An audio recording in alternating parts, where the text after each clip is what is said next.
स्वयं परमात्मा आते हैं, अच्छी आत्माओं को मिलते हैं, उनको सचखंड सतलोक लेकर जाते हैं, फिर वहां से वापस छोड़ते हैं। जब ये बच्चे युवा हो जाते हैं तीनों,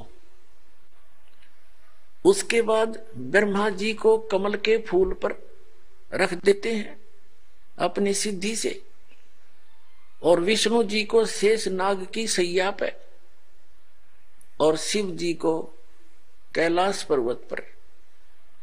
फिर इन तीनों को सचेत कर देते हैं, सचेत होकर फिर इन तीनों को इकट्ठा कर देते हैं। घूमते फिरते ये कोई ना कोई कारण बना के इकट्ठे हो जाते। फिर आकाश से दुर्गा इनको कहती है कि तुम तीनों बच्चे, तीनों जने अपने अपने कार्य में तत्पर हो जाओ। फिर ये पूछते हैं कि हमारा क्या कार्य है माता, और हम यहां जहां हम खड़े हैं तो सब जगह जल ही जल है, कोई पृथ्वी दिखाई नहीं देती है। फिर ये दुर्गा उस काल के आदेश से इनको सत्य नहीं बताती है और इनको ऐसे ही भ्रमित रखती है, क्योंकि इसने दुर्गा को प्रतिज्ञा दिला रखी है कि मेरी जानकारी किसी भी प्राणी को नहीं होनी चाहिए। और ये इसके डर के मारी सत्य नहीं बताती किसी को, और जिस कारण से उस सत्य को बताने के लिए स्वयं परमेश्वर को आना पड़ता है। ये झूठा लोग या झूठ जल्दी सफल होती है कुछ दिनों के लिए,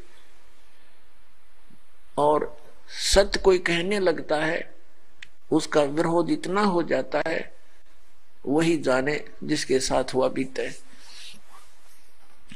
तो पुण्यात्मा, जब हम परमात्मा का सहारा लेकर, सत्य का सहारा लेकर चलेंगे तो इस काल के लोक में सफल हो सकेंगे। न अपने स्तर पर कोई सत्य करने और कहने वाला कभी सफल नहीं हो पाया। तो आज हमारे साथ उस परम पिता का हाथ है जो सत्य साहेब है, जो सच्चा भगवान है, और उसी कारण से हम आगे बढ़ रहे हैं। और कितना विरोध, सब ज्ञान के विपरीत ज्ञान और सच्चा ज्ञान ये आगे कितना प्रफुल्लित हो रहा है, कैसे फैल रहा है, कैसे अपना स्थान बना रहा है।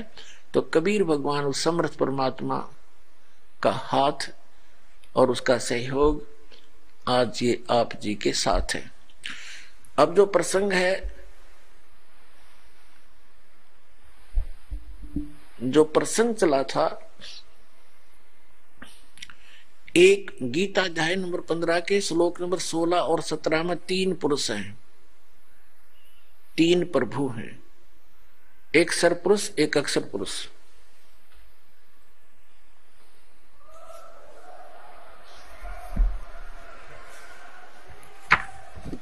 ये देखिएगा श्रीमद् भगवद गीता और जयदयाल गोविंद का इसके अनुवादक है। ये देखिएगा अध्याय नंबर 15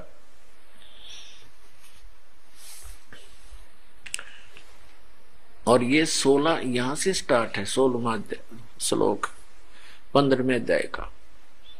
इसमें लिखा कि द्वौ इमौ पुरुषौ लोके सरय से अक्षर एव च सरय सर्वाणी भूतानि कटुस्थ अक्षर उच्यते। इनका अनुवाद पढ़ते हैं। इस संसार में नाशवान और अविनाशी भी ये 2 प्रकार के पुरुष हैं। पुरुष माने प्रभु, स्वामी, भगवान। संपूर्ण लोकों के शरीर नाशवान और जीवात्मा अविनाशी कहा जाता है। एक सरपुरुष और एक अक्षर पुरुष। आप यहां देखें अच्छी तरह। द्वौ इमौ पुरुषौ लोके सरय च अक्षर एव च। द्वौ माने 2, इमौ माने इस पृथ्वी वाले लोक में, पृथ्वी तत्व में। पृथ्वी ये अकेला पृथ्वी लोक नहीं है, जितने भी इस अन्य जैसे चांद है या अन्य जो ग्रह हैं, ऊपर के स्वर्ग आदि लोक हैं, ये सभी, और वो 7 संग ब्रह्मांड जो अक्षर पुरुष के हैं, ये सभी पृथ्वी तत्व से पृथ्वी वाले लोक कहे जाते हैं। और ऊपर के जो सतलोक, अलखलोक, अगम लोक हैं वो अविनाशी लोक है, ये नाशवान स्थल हैं सारे।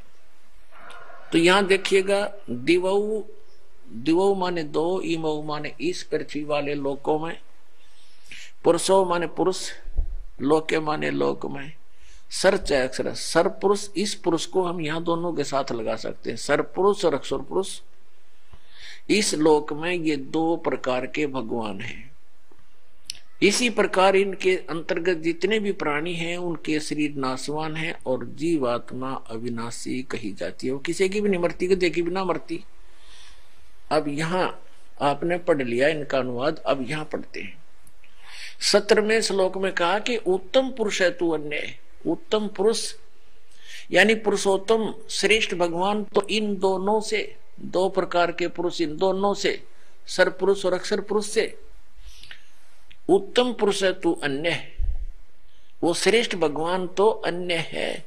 और परमात्मा इति उदाहरत है, जिसको परमात्मा कहा जाता है। और ये लोक धर्म अविश्य विभर्ति अव्यय ईश्वर है, जो तीनों लोकों में प्रवेश करके सबका धारण पोषण करता है, वो अविनाशी परमेश्वर है।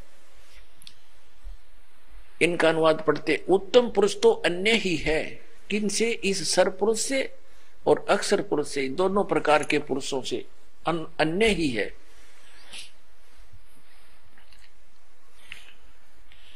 अन्य ही है जो तीनों लोकों में प्रवेश करके सबका धारण पोषण करता है। अविनाशी परमेश्वर परमात्मा इस प्रकार कहा गया है। अब इससे क्या सिद्ध हो गया?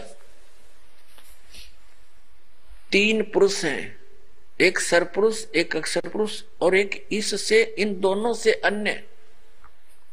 वो परम अक्षर पुरुष कहो, उसे परम अक्षर ब्रह्म कहो, ये भी कंसेप्ट क्लियर करते हैं। अपनात्माओं 7वें अध्याय के 29वें श्लोक में, अध्याय नंबर 7,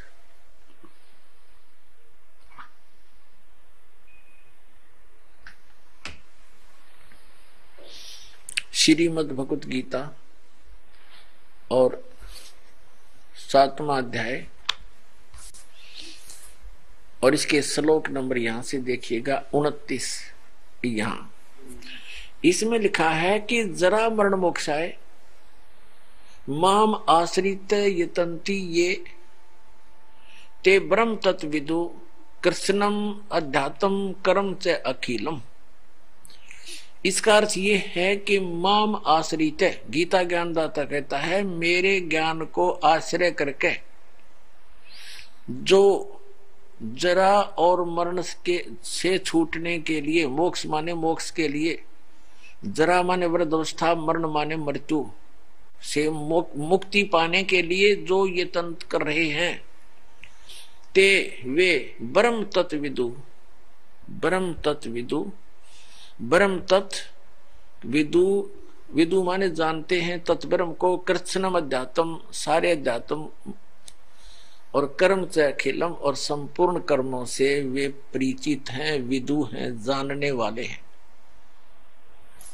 इनका अनुवाद पढ़ते हैं। देखिए,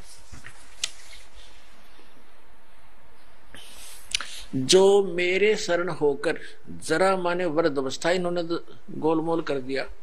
जरा माने वृद्ध अवस्था और मरण माने मृत्यु से छूटने के लिए जो यत्न करते हैं, वे व्यक्ति, वे साधक तत्व ब्रह्म, ये तत्व ब्रह्म, उस ब्रह्म को, तत्व